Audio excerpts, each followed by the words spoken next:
नमस्कार, स्वागत छ कार्यक्रम मिसन न्यूजमा। म खगेन्द्र विष्ट। विकृति विसङ्गतिर भ्रष्टाचार विरुद्ध खास खुलासा गर्ने माउन्टेन टेलिभिजनको मिसन नागरिक आवाज र जनजीविकाको यथार्थपरक खोजी सरकारवालाहरूको उत्तरदायित्व र जवाबदिहिताको कार्यक्रम मिसन न्यूजमा आज हामी कामना सेवा विकास बैंकको कर्जा अपचलन प्रकरणको चिरफारलाई निरन्तरता दिँदैछौँ। यो बैंकको कर्जा अपचलन प्रकरणले थप वित्तीय अपराधका घटनाहरू फेला पारेका छौँ। हामीले बैंकमा वर्षौंदेखि कर्जा अपचलन हुँदै आँखा चिम्लिने काम भए। अब जब 10औं करोड रकम गुम्ने डर भयो, तर कामना विकास बैंकले नेपाल राष्ट्र बैंकलाई हार गुहार गर्यो। बैंकहरूमा विद्यमान व्यापक विकृति र विसङ्गतिको उदाहरण हो यो।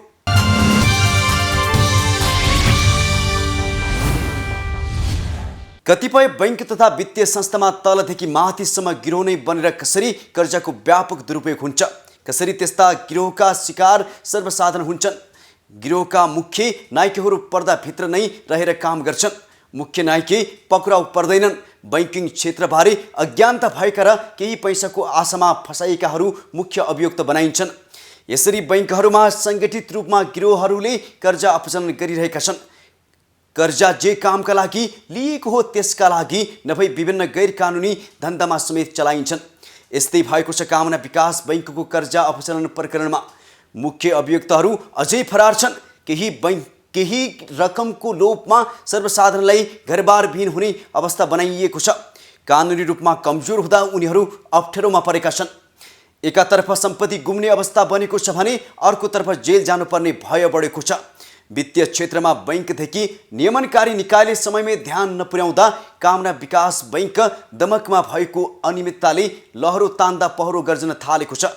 मिसन न्यूजमा हामीले यसबारे गहिरो अनुसन्धान गरेका छौँ। प्रस्तुत छ कामना विकास बैंकको करोडौँको कर्जा अपचलनको यथार्थ। कामना सेवा विकास बैंक राष्ट्र बैंकबाट ख वर्गको स्वीकृति प्राप्त विकास बैंक हो।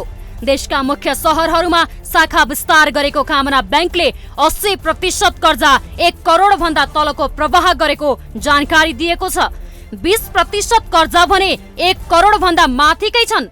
त्यसमध्ये दमक शाखाबाट अत्याधिक कर्जा अपचलन भएको प्रमाणित भइसकेको छ। कामना विकास बैंकले वर्षौंदेखि धितो मूल्याङ्कन बढाएर गुड लिस्टमा रहेको भनिएका केही व्यवसायीलाई कर्जा प्रवाह गरेको खुलेको छ। उसले यो घटनालाई लामो समय गुपचुप नै राख्यो। जब कर्जा नै जोखिममा पर्ने भयो तब नेपाल राष्ट्र बैंकलाई गुहार्यो। राष्ट्र बैंकले अनुसन्धान गरी केन्द्रीय अनुसन्धान ब्युरो CIB लाई पत्र लेखी थप अनुसन्धानका लागि पठायो। CIB ले झापाको घटना भएकाले जिल्ला प्रहरी कार्यालय झापालाई नै अनुसन्धान तथा कारबाही अगाडि बढाउन लेख्यो। त्यसपछि सुरु भयो पक्राउ पूर्जीदेखि संलग्नहरूको खोज तलास। अनुसन्धानबाट 32 करोड रुपैयाँ कर्जा अपचलन खुल्न गयो। यसमा बैंकका कर्मचारी, भ्यालुएटरदेखि ऋणीहरू भनिएकाको मिलेमतो देखियो। फर्जी कम्पनी खोली केही सर्वसाधारणलाई कम्पनीको मालिक बनाएर ऋणी बनाइएको थियो। यो घटनामा यसमा ठुलै गिरोह संलग्न भयो। बैंकका कर्मचारीदेखि भ्यालुएटर र अरूलाई ऋणी बनाएर व्यक्तिगत धन्दामा पैसा लगाउने व्यक्ति संलग्न पाइए। त्यस्तो त कामना सेवा विकास बैंकमा ठुलो रकम ऋण दिँदा CEO भन्दा पनि माथिल्लो तह अर्थात् बोर्ड बसेर गर्नुपर्छ। यसकारण पनि यसमा बोर्डको सहमति बिना कसरी भयो भन्ने प्रश्न उठेको छ। तिनीहरू फरार 11 जना हाजिर भएको, त्योभन्दा अरू फरारै छन्। अहिले अनि के छ भइरहेछ मुद्दा अब अनगोइङ छ। उनीहरू फरारमै छन्। अनि यिनीहरू कस्तो देशभित्र बाहिर कहाँ छन् केही हामीसँग सूचना केही पनि प्राप्त भएन? त्यो अहिले अब केही पनि भएको छैन। अहिले अनुसन्धानको कुराहरू अब सबै धेरै अहिले भनिराख्नु त मिल्दैन होइन सर? हजुर। तर उनीहरू अहिलेसम्म हाजिर हुन आएको छैनन्। हाजिर हुन आएको 11 जना हो। उनीहरूलाई हामीले माथि उच्च अदालत पठाउने कामहरू सबै भइसकेको छ। हजुर। त्यही हो सर अब अहिलेसम्मको प्रगति। यिनीहरूले ऋण दिँदाखेरि, ऋण प्रवाह गर्दाखेरि 4 वर्षदेखि ऋण प्रवाह भएको, तर त्यो कुरा जानकारी माथिल्लो निकायमा, उनीहरूको ब्याङ्कको माथिल्लो निकायमा भएको छैन भन्नु थियो।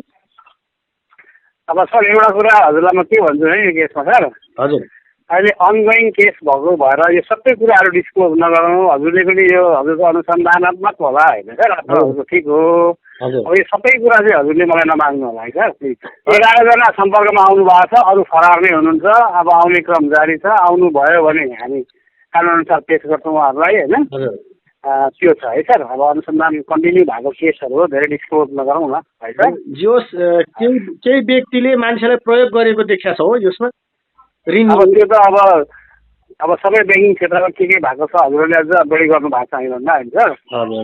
पर्टिकुलर यो केसमा चाहिँ अब यो कन्टिन्यू गइरहेछ क्या अहिले है सर। हजुर गहिरो अनुसन्धान भइरहेछ हाम्रो। हजुर अनुसन्धान एकदम गहिरो रूपमा भइरहेछ। तर त्यो मान्छेहरू चाहिँ किन पक्राउ पर्न सकेनन्? यो चाहिँ गजबको कुरा भयो कि फेरि। यो त पक्राउ परिहाल्छ नि, बिस्तारै लुकेर बस्यो होला। अब यत्रो देशमा एउटा सानो व्यक्ति मोबाइल सोबाइल छालेर लुकेर बस्यो भने कसरी पक्राउ गर्न सक्छ होइन र? खोज्नुपर्छ, सरकारले बढाउनुपर्छ, त्यही त हुन्छ। भनेपछि प्रहरीले पुरै एकदमै आफ्नो सबै संयन्त्र प्रयोग गरेर उनीहरूलाई खोजिरहेछ होइन? एकदम एकदम सर। विभिन्न कम्पनी खोलेर 10औं करोडको कर्जा प्रवाह भएको छ। बैंकले सर्वसाधारणलाई केही लाख ऋण दिँदा त निकै गहिरो अध्ययन गर्दछ भने 10औं करोडको ऋण प्रवाह गर्दा सामान्य कर्मचारी हुँदै सीईओ सम्म मात्र संलग्न छन् भन्ने पत्याउन सकिँदैन। तैपनि कामना विकास बैंक यो घटनामा बैंकको प्रदेश र शाखा तहका कर्मचारी मात्र संलग्न रहेको दाबी गर्दछ।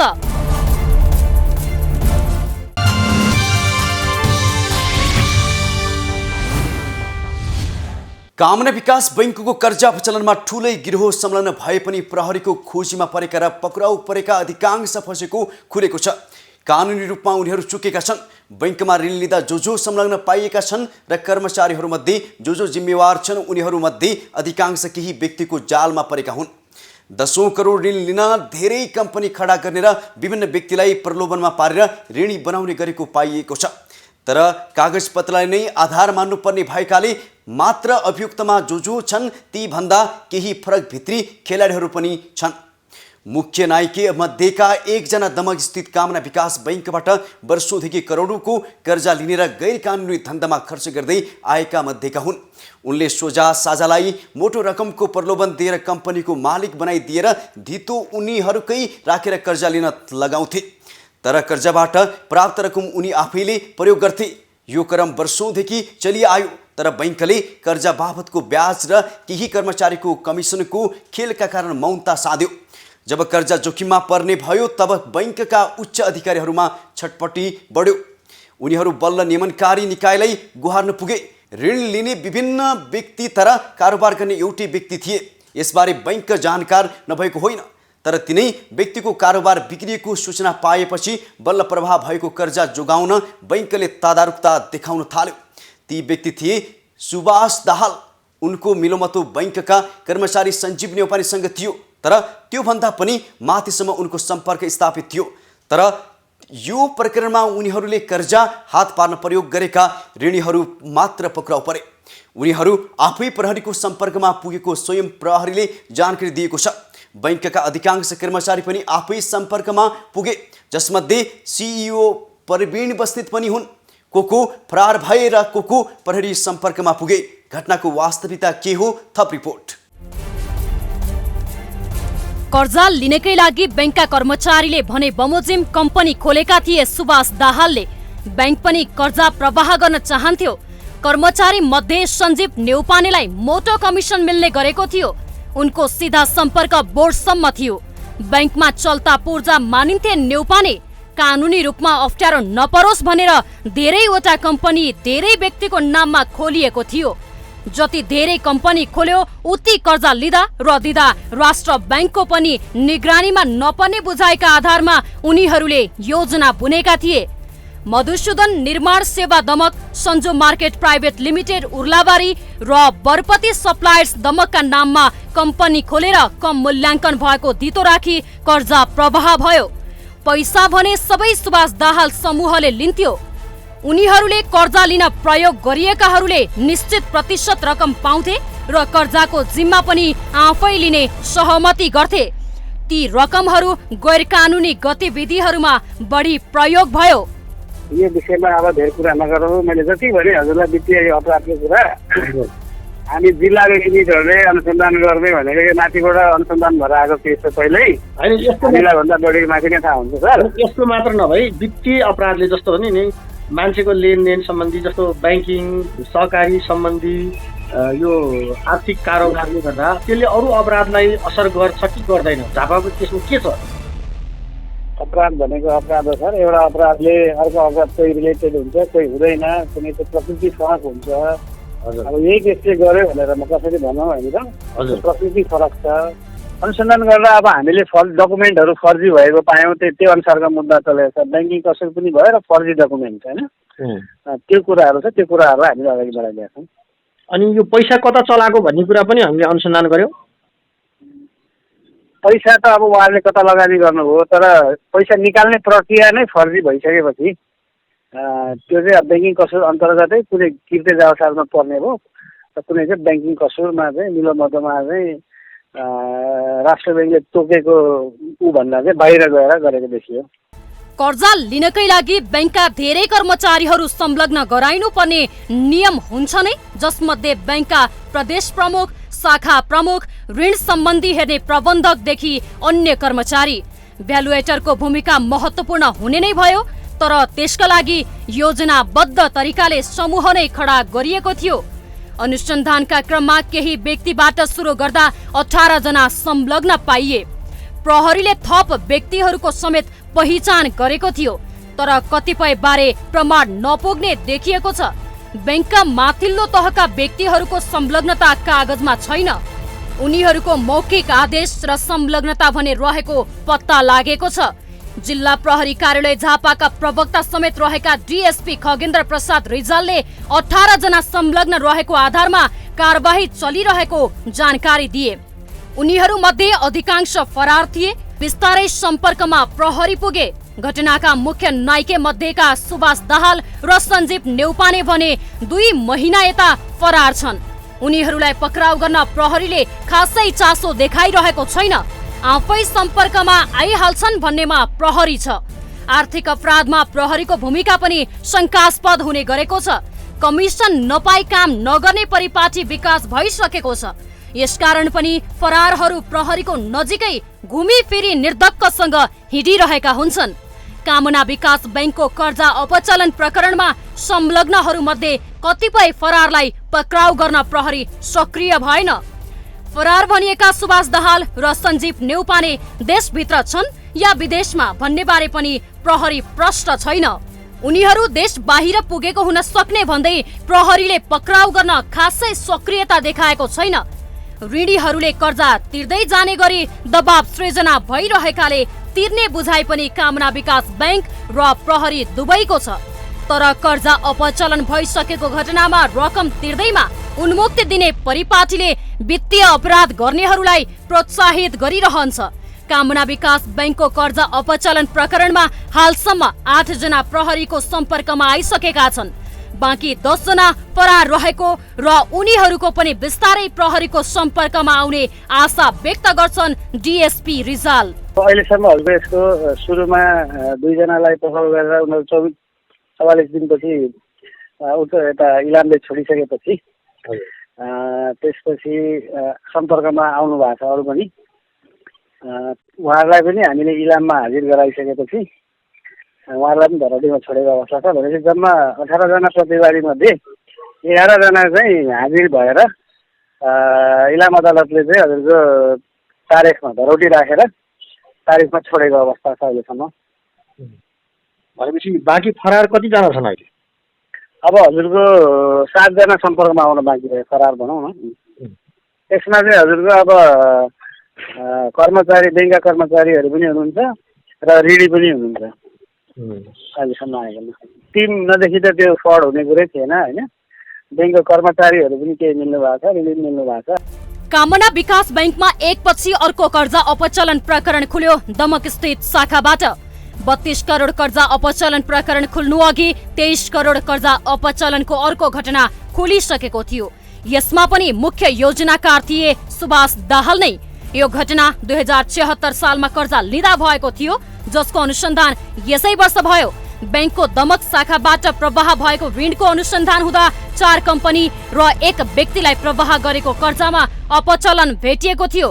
घटनामा संलग्नहरू हुन् कामना विकास बैंकका तत्कालीन प्रदेश प्रमुख सुजन छाराहाङ राई, बैंकका केन्द्रीय डीजीएम हरि लम्साल, ऋण विभागका प्रमुख सुरेश उप्रेती, दमक शाखाका तत्कालीन शाखा प्रबन्धक सञ्जीव निरौला, दमकका loan manager Sameer Karki, screening manager Asmita Gurung, credit विभाग प्रमुख Parma Dhungel, screening officer Archana Mulmi, management credit कमिटिका विमस अमात्य र प्रदीप पुडासैनी। उनीहरूमध्ये सञ्जीव निरौला बैंकका तर्फबाट मुख्य व्यक्ति थिए। ऋणीहरू थिए सबिन एन्ड ब्रदर्स, रियल इस्टेटका सबिन बराल, ट्रियन्स इन्जिनियरिङका किस्मत नेपाल, आस्था लक्ष्मी सब प्रालीका Nishana Pandey, Rakesh Thapa, Thapa brothers and company प्रालीका ध्रुव साक्य, रिवाज साक्य, भ्यालुएटर मनोज अधिकारी, सुदर्शन चौधरी र कमल नेपाल। उनीहरूलाई प्रयोग गरेर ऋण लिएको थियो। यो घटनामा एकजना भ्यालुएटरले त आत्महत्या नै गरे। यसरी नै सुभाष दाहाल र सञ्जीव नेउपानेले बनाएको योजना र समूहले 10औं करोड कर्जा अपचलनमा भूमिका खेलिरह्यो। पैसाको प्रलोभनमा पारेर कतिपय बैंकका कर्मचारी, ऋणी र भ्यालुएटर सम्मलाई बर्बाद पारिदिए, आत्महत्याको अवस्थासम्म पुर्याए। 31 करोड प्रकरणमा कर्जा नै जोखिममा पर्ने भएपछि बल्ल कामना विकास बैंकले छानबिनमा सक्रियता बढायो। उसले राष्ट्र बैंकलाई गुहार्यो। त्यसपछि यो विषय प्रहरीसम्म पुग्यो। कर्जा अपचलन प्रकरणमा तत्कालीन प्रमुख कार्यकारी निर्देशक प्रवीण बस्नेत कारबाहीमा तानिए। बैंकको दमक शाखाका रिस्क प्रमुख वीरेन्द्र सिंह भण्डारी, ऋणी हरेन्द्र दाहाल र चन्द्र बहादुर थापा सुरुमै पक्राउ परे। ऋण लिने विक्टर थापा र सुभाष दाहाल फरार भए।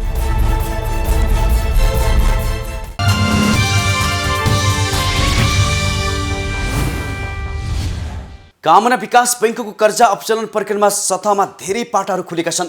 बाहिरबाट हेर्दा बैंकका कर्मचारी केही कर्जा लिने व्यक्तिहरू मिलेर योजनाबद्ध तरिकाले कर्जा लिएर अपचलन गरेको देखिन्छ।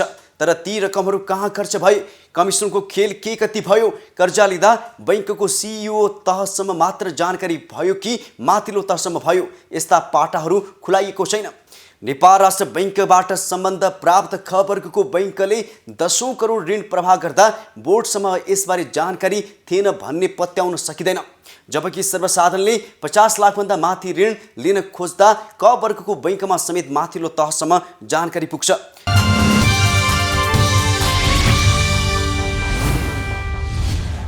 सुभाष दाहालको समूह कामना विकास बैंकको दमक शाखाबाट 10औं करोडको कर्जा लिने गर्दै आएको थियो। उनले उक्त रकम गैर कानुनी कारोबारमा लगाउँथे। जब उनको कारोबार खसिएको सूचना बैंकको उच्च तहमा पुग्यो तब कर्जा डुब्ने भयले बैंक एक्सनमा उत्रियो। आखिर के गर्थे सुभाष दाहालले र उनको बैंकको उच्च तहसम्म कस्तो सम्बन्ध थियो? कामना विकास बैंकको गुड लिस्टमा थिए सुभाष दाहाल। उनले विभिन्न व्यक्तिको नाममा कम्पनी खडा गरी सजिलै कर्जा दिलाउँथे र त्यो आफ्नै हातमा पार्थे। ती रकम नेपालमा गैर कानुनी मानिएको क्रिप्टो करेन्सीको धन्दामा लगाउँथे। नेपाल राष्ट्र बैंकले क्रिप्टो करेन्सीको कारोबारलाई गैर कानुनी भनी सूचना बारम्बार प्रकाशित गर्दै आएको थियो। क्रिप्टो करेन्सीको कारोबारमा उनले रकम लगाउने गरेको बारे कामना बैंकका अधिकारीहरू जानकार नहुने भन्ने प्रश्न नै छैन। जब यो कारोबारमा लाग्ने नेपालीहरू धेरै जसो अप्ठ्यारोमा परे त्यति बेला सुभाष दाहाल पनि समस्यामा परे। अनि बैंकले कर्जा जोखिम बढेपछि कारबाहीका लागि प्रक्रिया बढाइहाल्यो। उसले कर्जा अपचलनमा राष्ट्र बैंकलाई छानबिन गर्न गुहारेपछि प्रहरीसम्म यो विषय पुगेपछि 31 करोड मध्ये आधा रकम तिराइसकेको छ। धितो राखिएको सम्पत्तिको मूल्याङ्कन निकै बढाइ चढाइ गरेको खुलाइयो। बैंक उति बेला किन आँखा चिम्लन पुग्यो, यो प्रश्न उठेको छ। यो सबै बैंकले आफ्नो कर्जा जोखिममा पर्न नदिन चालेको कदम अन्तर्गत हो भन्ने स्पष्ट छ। जथाभावी कर्जा प्रवाह गर्ने गतिविधि कामना विकास बैंकबाट हुँदै आएको खुलेको छ। कर्जा लिने मुख्य नायके सुभाष दाहाल र कर्जा दिन मुख्य भूमिका खेल्ने सञ्जीव नेउपाने दुवै फरार हुनुले धेरै तथ्यहरू अझै खुल्न सकेको छैन। प्रहरीले अहिलेसम्म पक्राउ परेकाहरूको बयानबाट पनि यो प्रकरणमा माथिल्लो तहसम्मको संलग्नता पत्ता लगाएको छ। तर जिल्ला प्रहरी कार्यालय झापाका डीएसपी रिजाल यसबारे अनुसन्धान जारी भएकाले सबै भन्न नमिल्ने मात्र बताउँछन्। बेन खेलाडी चाहिँ यसमा अब सबैको बयानलाई पछि एकमुष्ट गरेर कसले चाहिँ अलिकति इनिसिएट गर्यो भन्ने कुराहरू हो होइन, यसो गरौँ भन्ने। अब त्यो कुराहरू चाहिँ अहिले पछि नै खुल्ला राम्रोसँग। तर अब अहिले चाहिँ सबैलाई चाहिँ यो मुद्दा अगाडि लगाएर पेश गर्ने सन्दर्भमा त्यही कामहरू भइरहेको अवस्था छ। त्यो पनि खुल्ला पछि। कम मूल्यको धितोलाई बढी मूल्याङ्कन गराउनेदेखि धितोको मूल्यभन्दा कयौं गुणा बढी ऋण दिने गतिविधि बैंकका कर्मचारीबाट हुँदा माथिल्लो निकाय जानकार थिएनन् भन्न सकिन्न। बैंकसँग हामीले यसबारे बुझ्न खोज्दा प्रहरीले अनुसन्धान गरिरहेको विषय भनी पन्छने काम भयो। तर वास्तविक मूल्याङ्कन 1 करोड 40 लाख रुपैयाँको धितो राखी दमक शाखाबाट 8 करोड 85 लाख रुपैयाँको कर्जा प्रवाह एउटै कम्पनीलाई भएको छ। यो परिणामको रकम प्रवाह गर्दा बैंकको सीईओ को अधिकार क्षेत्रभन्दा माथि बोर्डसम्म पुग्ने विषय हो। बैंकको सञ्चालक समिति कसरी यो घटनामा आफ्नो संलग्नताबाट पन्छन मिल्छ, यो प्रश्न तत्कारो देखिएको छ। साना तहका कर्मचारीलाई दोषी देखाएर माथिल्लो तहका सञ्चालकहरू उम्कने कोसिसमा लागेका छन्। यो प्रकरणमा ऋण प्रवाह गर्दा ऋण लिने व्यक्तिले उक्त रकम कहाँ कहाँ प्रयोग गरिरहेको छ भन्ने नियमन हुन्छ नै। क्रिप्टो करेन्सीको कारोबारले कसरी योजनाबद्ध तरिकाले 10औं करोड ऋण लिँदै आए, छानबिनको विषय बनेको छ यो। कमिसनको खेलमा ऋण प्रवाह गर्ने गतिविधि कतिपय बैंकहरूमा बढिरहेको छ। धितोको बढी मूल्याङ्कन, कृत्रिम आम्दानीको स्रोत देखाएर हुने यस्ता गतिविधिले कर्जा जोखिममा पार्छ नै। त्यस्ता कर्जा गैर कानुनी कार्यमा लगाइन्छ भन्ने कामना विकास बैंकको दमक शाखाबाट विगत 5 वर्षदेखि एकै व्यक्तिको योजनामा भइआएको झन्डै 1 दर्जन कर्जा प्रवाहले देखाउँछ।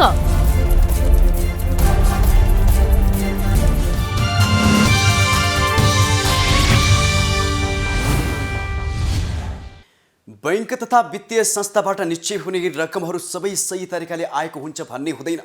कर्जा लिन आउने पनि सबै असल नीतिले आउँछन् भन्ने हुँदैन। निक्षेपमा निगरानीदेखि कर्जा प्रवाहमा पनि निगरानीको निकाय बैंकभित्र आन्तरिक रूपमा हुन्छ नै। विशेष गरी नेपाल राष्ट्र बैंकले वित्तीय अपराध हुन नदिन यसतर्फ विशेष निगरानी राख्ने गर्छ। बैंकबाट कागजपत्र सबै मिलाएर ऋण लिने तर त्यस्ता कागजपत्र मिलाउने कृत्य गतिविधि गर्नेहरू पनि हुने गर्छन्। यस्ता घटनाले आर्थिक अपराधहरू बढाइरहेको छ। कामना विकास बैंकले प्रवाह गरेको कतिपय कर्जा क्रिप्टो करेन्सीको कारोबारीमा पुगेको खुलेको छ। ती कारोबारीले सोझा साझालाई पैसाको प्रलोभनमा पारी ऋणी बनाएर डुबाइदिएका छन्। सुभाष दाहालको यस्ता गैरकानुनी धन्दाले झापा र इलामका कतिपय व्यक्तिहरू समस्यामा परेका छन्। उनी भने फरार छन्। बैंक तथा वित्तीय संस्थामा हुने कर्जा अपचलनलाई सामान्य विषय मानेर व्यवस्था गर्नु हुँदैन। प्रहरीले यस्ता विषयमा गम्भीरता देखाउने गरेको छैन। तर कर्जा अपचलन, वित्तीय अपराध जस्ता घटनाले जघन्य अपराधदेखि आत्महत्याका घटनाहरू समेत बढाइरहेको छ। कामना विकास बैंकको कर्जा अपचलन प्रकरणमा मुछिएका एकजना भ्यालुएटरले आत्महत्या गरेको घटना छ। के बैंक तथा वित्तीय क्षेत्रमा हुने गरेको अनियमिततालाई हल्का मानेर देशमा ठूला अपराध र अराजकताको मार्ग तयार गर्ने हो? यसतर्फ राष्ट्र बैंक, प्रहरीदेखि राज्यका जिम्मेवार निकाय गम्भीर बन्न जरुरी छ। अर्कोतर्फ सम्बन्धित बैंकहरूले गैर जिम्मेवारीपन देखाउन हुँदैन। बैंकका साना कर्मचारीले दोषी देखाएर सञ्चालक समितिहरू उम्किने बाटो दिनु हुँदैन। अपराधका भित्री पाटो पत्ता लगाएर दोषीहरू कसैलाई उन्मुक्ति दिनु हुँदैन। कामना विकास बैंकको कर्जा अपचलन प्रकरण वित्तीय अपराधको एउटा पाटो हो, तर त्यसले निम्त्याएको थप अपराधको घटनाहरूको फेहरिस्ताहरू बन्न थालेका छन्।